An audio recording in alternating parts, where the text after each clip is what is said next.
అందరికీ నమస్తే అండి. Arnish the rate of YouTube channel స్వాగతం. నేను మీ కేఎస్ ప్రసాద్.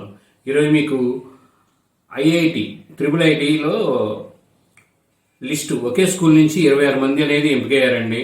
అది చాలా గొప్ప విషయం. ఇది నిన్న విడుదలైన ఈ ఐఐటి జాబితాలో తెలంగాణకు చెందిన నిజామాబాద్ జిల్లాలోని ఢొంకేశ్వర్ జడ్పీహెచ్ఎస్ హై స్కూల్ విద్యార్థులు సత్తా చాటారు. ఏకంగా ఈ స్కూల్ నుంచి 26 మంది ఎంపికయ్యారు. వీరిలో 19 మంది అమ్మాయిలు, 7 అబ్బాయిలు ఉన్నారు. ఈ మండలం నుంచి 41 మంది స్టూడెంట్లు సెలెక్ట్ అవ్వడం గమనించాల్సిన విషయం. ఎంపికైన విద్యార్థులకు స్కూల్ సిబ్బంది అభినందనలు అనేది తెలిపారు.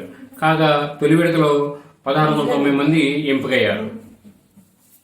ఇలా ప్రతిభ అనేది ఉంటే ఏ స్కూల్ నుంచైనా మరింత మంది విద్యార్థులు వెళ్ళడానికి అవకాశం ఉంటుందండి, ప్రయత్నం చేస్తే. ఈ వీడియో మీరు పూర్తిగా చూసినందుకు ధన్యవాదాలు. మేము మరిన్ని వీడియోలు చేయడం కోసం లైక్ చేయండి, షేర్ చేయండి, తప్పకుండా సబ్స్క్రైబ్ చేసుకోండి మీరంతా. Thank you.